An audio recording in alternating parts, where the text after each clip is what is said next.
So here we are going to study about fifth normal form. In order to study the fifth normal form, we have to study one type of dependency that is called joint dependency. So first of all, what is the meaning of joint dependency? Suppose if you have a table which can be recreated by joining different tables such that each of these subtables have a subset of attributes of the main table, then we can say that the table is in joint dependency.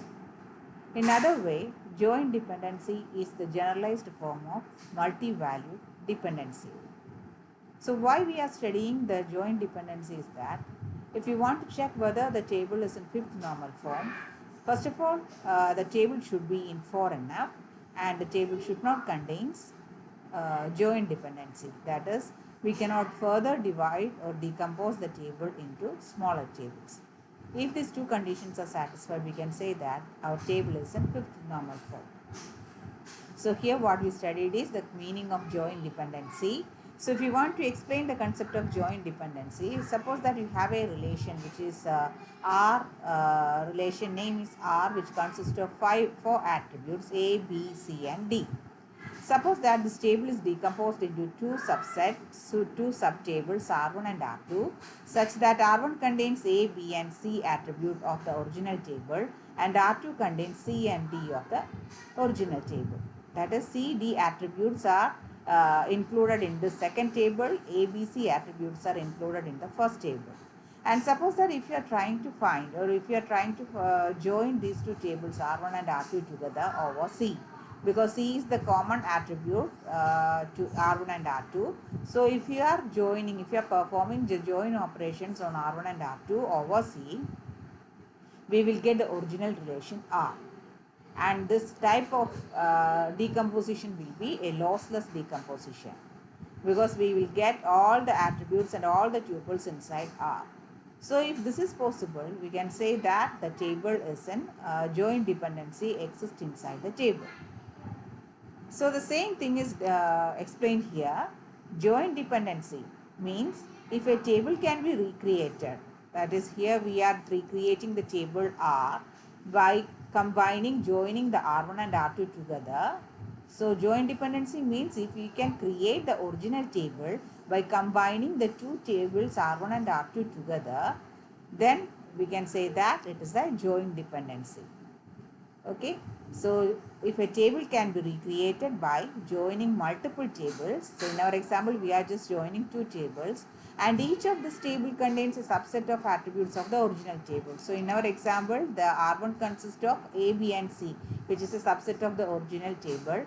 R2 contains C and D, which is also a subset of the original table. So these are the constraints. If the constraints are satisfied, that is, if we are joining these subtables so that if you can recreate your original table and if the decomposition is a lossless decomposition, then we can say that a joint dependency exists inside the table. So why we are studying the joint dependency is, if you want to study or if you want to make your table into fifth normal form, we have to consider this property. That is, a table is said to be in fifth normal form only if the two conditions are satisfied. The first condition is that the table should be in fourth normal form, and the second condition is that we cannot decompose the table into further. That is, joint dependency must not exist inside the table. So if the two conditions are satisfied, we can say that the table is in fifth normal form. So suppose you consider this table of employee, which consists of three attributes: employee name, employee skills and employee job. And here we can say that the table is in a table consists of the three attributes are there. So it is not in fifth normal form, because we can divide the table into these subtables. Okay, that means if you are combining all the subtables, we will get the original table. So if subdivision, that is, if we can decompose the table into any subtable, so that if you combine those tables together, you will, if you get the original table, that means joint dependency exists inside the table. Okay, so that is, if you can recreate this table, if you are decomposing the tables in this manner, and after that if you are joining all these tables together, you will get the original table. So what we have to do is, in order to make the table into fifth normal form, we have to divide the tables into all these subtables. Okay. So now if you check each of the subtables, we cannot divide it into further. So that is the meaning of the fifth normal form. So this will give you more details about the fifth normal form. A relation is a fifth normal form if it is in fourth normal form and not contains any joint dependency, and joining should be lossless. Okay. And the fifth normal form is satisfied when all the tables are broken into as many tables as possible in order to avoid the redundancy. So main advantage of this fifth normal form is we can avoid the redundancy. And next point about the fifth normal form is that the fifth normal form is also called project joint normal form, PJNF.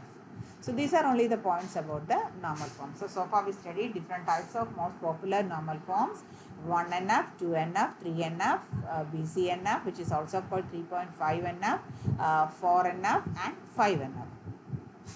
So in 1NF we try to make the table atomic. In 2NF we will try to make each and every non-key attributes which should be functionally depend on the primary key only. And in the 3NF we will try to avoid the transitive dependency. In 4NF we will try to avoid the multi-value dependency, and in 5NF we will try to avoid the joint dependency. Now we have to study the next topic, that is called the properties of relational decomposition. We also studied the concept of decomposition. So what is decomposition? Decomposition is the process of breaking a table into multiple tables. So commonly here we are considering the decomposition of tables, and common meaning of decomposition is that we are breaking down into different parts or different elements. So in our case, that is in the case of decomposition of tables, a larger table will be divided into smaller tables. That is, it will be broken into multiple tables.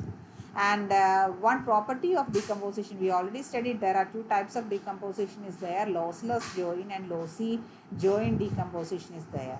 If the decomposition is a perfect one, the decomposition should be lossless one. Okay, then only we can create our original data. By combining the values, we will get the original data, and we will not lose any data if we are decomposing in a proper manner. So mainly the following are the main properties of the decomposition. The first one is lossless decomposition. The second property is the dependency preservation, and the third property is the lack of data redundancy. Lossless decomposition means, we already studied that the decomposition, if it is a perfect one, it should be lossless. That is, the information should not lose after dividing the table into smaller tables. So this will guarantees that after joining all the subtables, you will get the actual table itself. The second property is called dependency preservation. So far we studied different types of dependencies, which is also very important constraint in a database. So if a table has certain dependency, and if you are trying to decompose the table into different subtables, at least one of the tables should satisfy the dependency of the original table. The next property is the lack of data redundancy. Lack of data redundancy means that the repetition of the information. So if a decomposition is a perfect one, there will not be any redundant data will be there. So in order to avoid the data redundancy, in order to minimize the data redundancy, what we have to do is we can apply normalization process. So these are the main points you have to study in this topic, in this video.